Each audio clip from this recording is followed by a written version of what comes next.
எனக்கு அன்பானவர்களே, ஆண்டவராகிய இயேசுவின் நாமத்தில் வாழ்த்துக்களை உங்களுக்கு தெரிவித்துக் கொள்கிறேன். எவ்வளோ அருமையான தேவன்! அந்த வார்த்தையை படிக்கும்போது கேட்கும்போது அவ்வளோ ஆசீர்வாதமாக இருக்குது. அதனால்தான் தேவ பிள்ளைகள் ஒவ்வொரு நாளும் இயேசுவோடு பேசுவோம் வாருங்கள் என்ற இந்த நிகழ்ச்சியில் அபிஷேக வல்லமையோடு ஆண்டவரின் வார்த்தையை பரிசுத்தவான்கள் உங்களுக்கு சொல்லிக்கிட்டு இருக்காங்க. எனக்கும் இந்த வாய்ப்பு கிடைச்சிருக்கு. இந்த வேத வசனம் அவ்வளவு அருமையானது.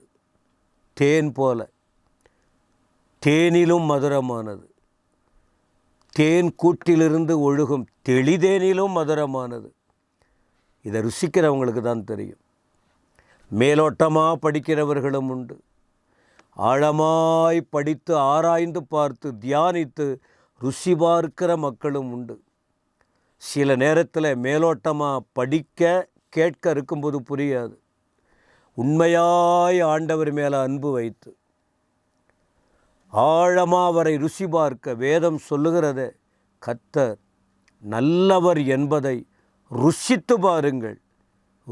ருசி பாருங்கள். அவர் மேல் நம்பிக்கையாயிருக்கிற மனுஷன் பாக்கியவான். அவர் மேலே ருசி பார்க்கும்போது அவ்வளவு ஆசீர்வாதம். இந்த வேத வசனத்தை போதிக்கும்போது அவ்வளவு பலனாக இருக்குது. நீங்கள் சோர்ந்து போயிருக்கீங்களா? சூழ்நிலைகளை பார்த்து கேள்வியோடு வாழுகிறீர்களா? கலக்கத்தோடு இருக்கீங்களா? வெளியிலே சொல்ல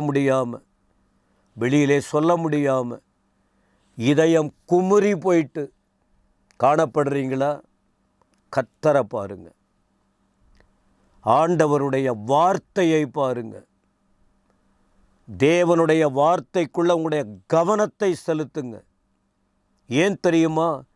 நாம் எல்லாரும் அந்தகாரத்தில் வாழ்ந்தவர்கள். நாமும் இந்த ஜீவ ஒளியாகிய ஆண்டவர் இயேசுவை, அவருடைய வார்த்தையை நாங்கள் அறியாமல் இருந்தோம்.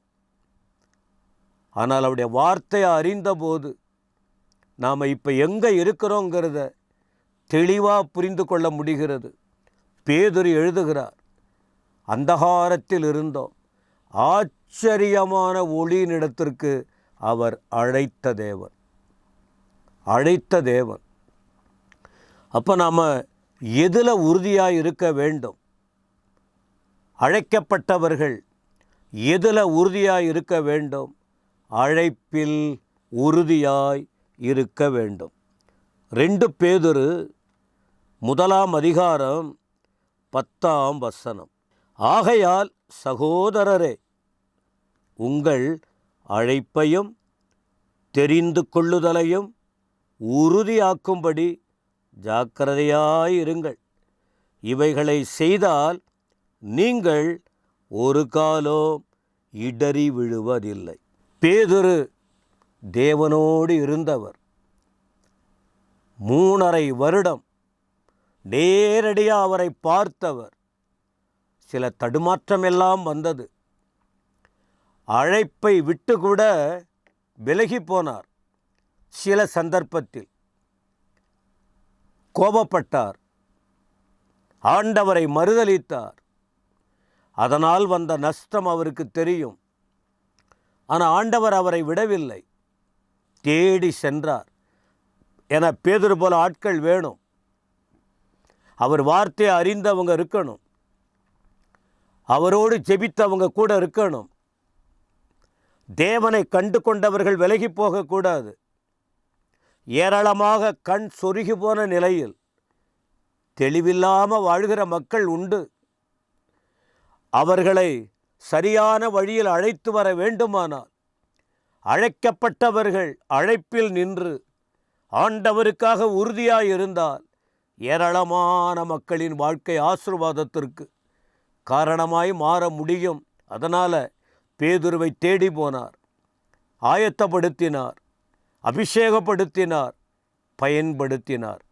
அந்த பேதுரு தான் அனுபவத்தோடு கூட இப்பொழுது இந்த வார்த்தையை எழுதியிருக்கிறார். ஆகையால் சகோதரரே, எவ்வளோ அருமையாக பேசுகிறாரு பாருங்க. என் மகனே, என் மகளே, என் சகோதரா, என் சகோதரி, உங்களையும் ஆண்டவர் அழைத்திருக்கிறார். அந்த அழைப்பை பாருங்கள். உங்களையும் ஆண்டவர் தெரிந்திருக்கிறார், அதை பாருங்க. பேதுரு என்ன சொல்ல வருகிறார்? என்னை அழைத்தார், நான் மீன் பிடிச்சிக்கிட்டு இருந்தேன். என்னை அவர் தெரிந்து கொண்டார், அவர் ஊழியம் செய்ய. ஆனால் என் வாழ்க்கையில் ஜாக்கிரதை இல்லாத நிலைமை இருந்தது. நான் தெளிவாயிட்டேன். அதனால் இன்றைக்கி நான் உங்களுக்கு சொல்லுகிறேன், உங்கள் அழைப்பு தெரிந்து கொள்ளுதல், உறுதியாய் இருக்க ஜாக்கிரதையாய் இருங்கள். இப்படி உங்கள் அழைப்பையும் தெரிந்து கொள்ளுதலையும் உறுதியாய் நீங்கள் இருக்க ஜாக்கிரதையாக இருந்தீங்கன்னா ஒரு காலம் இடறி விழுவதில்லை. இப்போது இடறி விழ வாய்ப்பு இருக்குது. தெளிவில்லைனா இடறி விழுந்துருவோம். பவுல் ஒரு வார்த்தை சொல்லுகிறார், நிற்கிறேன் என்கிறவன் விழாதபடிக்கு எச்சரிக்கையாக இருக்க கடவன். நான் எல்லாத்தையும் சமாளிச்சுக்குவேன், ஆண்டவர் என்னோடு இருக்கிறார், நான் அப்படியே வாழ்ந்துருவேன். ஆண்டோடைய வார்த்தைக்குள்ளே இல்லாமல், விசுவாசத்தில் இல்லாமல், அழைப்பில் இல்லாமல், வசனத்துக்குள்ளே இல்லாமல், ஜபத்தில் இல்லாமல், அவருடைய பிரசன்னத்துக்குள்ளே மூழ்கி இராமல் வெறும் வாயில் மட்டும் வார்த்தையை சொல்லிட்டு வெற்றி பெற முடியாது. ஏன்னா ஆண்டவர் எல்லாரையும் அழைத்திருக்கிறார். அழைப்பில் வித்தியாசம் இருக்கிறது. அழைக்கப்பட்டவர்கள் உறுதியாய் இருக்க வேண்டும். அப்படி உறுதியாய் இருக்கும்போது என்ன தான் வரட்டும், என்ன இடறுவதற்கேதுவான காரியங்களை சொல்லட்டும், செய்யட்டும், வழி விலகி போவதற்குரிய வழிமுறைகளை மற்றவர்கள் சொல்லட்டும், தெளிவில்லாத உபதேசங்கள், மயக்கும் வார்த்தைகள், ஏமாற்றும் செயல்கள், தந்திரமான கட்டுக்கதைகள், மனதை மயக்கும் காரியங்கள் என்னதான் சொல்லட்டும், சத்தியத்தை அறியும்போது, ஆண்டுடைய அழைப்பில் நிலைத்திருக்கும் போது ஒரு நாளும் இடறி விழ முடியாது. இதே 1 பேதுரு 1